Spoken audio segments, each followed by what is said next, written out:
தமிழ்நாட்டுல இருக்கக்கூடிய இந்த கிராமத்துல இது வரைக்குமே சூரியன் உதயமே ஆகல அப்படின்னு சொன்னா உங்களால நம்ப முடியுமா? அது எந்த கிராமம் அப்படிங்கறத விரிவா பார்க்கலாம். சூரியனை சுற்றிட்டு இருக்கு பூமி அப்படிங்கிற பட்சத்துல கண்டிப்பா சூரியனோட ஒளி பூமியில படுறதுக்கான வாய்ப்புகள் தான் அதிகமா இருக்கு. அப்படியே சூரியனோட ஒளி பூமியில படலனாலும் 6 மாதங்கள் இரவு நேரமாவும் 6 மாதங்கள் சூரிய வெளிச்சமாவும் தான் இருக்கும். ஆனா இந்த கிராமத்துல சூரியனுடைய ஒளி இது வரைக்குமே தரையில படல அப்படிங்கிற மாதிரி ஆராய்ச்சியாளர்கள் சொல்றாங்க. அது எந்த மாவட்டம் அப்படின்னா நீலகிரி மாவட்டத்தில் இருக்கக்கூடிய கிண்ணக்குறை அப்படிங்கிற கிராமத்துல இது வரைக்குமே சூரியனோட ஒளி தரையில பட்டதே இல்லை அப்படிங்கிற மாதிரி சொல்றாங்க. அதுக்கு காரணம் என்ன சொல்றாங்க அப்படின்னா நீலகிரி மாவட்டம் அப்படிங்கிற பட்சத்துல அது மலைகளோட அரசி அப்படின்னு சொல்லுவாங்க. அப்போ வானுயர்ந்த மலைகள் நிறையவே இருக்கும். அது இல்லாம அங்க இருக்கக்கூடிய மரங்கள்லாம் மிக உயரமான மரங்களா இருக்கும்.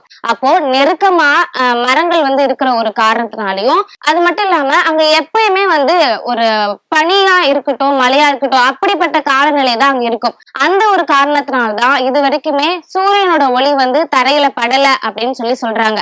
மரங்கள் நெருக்கமா இருக்கிற ஒரு காரணத்தினாலும் வானளவுக்கு மேகமூட்டங்கள் சூழ்ந்து இருக்கு அப்படிங்கிற ஒரு காரணத்தினாலையும் சூரியன் ஒளியே பட்டாலும் அதோட வெளிச்சம் தரையில படாது அப்படின்னு சொல்றாங்க. நீலகிரி மாவட்டத்துல அதிக விளைச்சல் என்ன பண்ணுவாங்க அப்படின்னா தேயிலை தோட்டம் போடுவாங்க. இல்லைன்னா மரங்கள் ரப்பர் மரங்களா இருக்கு இல்லையா, அந்த மரங்கள்லாம் வியாபாரத்துக்கு எடுத்துட்டு போவாங்க. அங்கெல்லாம் சூரியனோட ஒளி எவ்வளவு இருக்கும் அப்படின்னா தரையில கிலோமீட்டர் 60 கிலோமீட்டர் தொலைவுல தான் சூரியனோட ஒளி படும் அப்படின்னு சொல்றாங்க. அப்படியே பட்டாலும் கூட ஒரு இருட்டான ஒரு இரவு இருந்துச்சுன்னா எப்படி இருக்குமோ அந்த மாதிரியான ஒளி மட்டும்தான் அங்க இருக்கும் அப்படின்னு சொல்லிட்டு ஆராய்ச்சியாளர் சொல்றாங்க.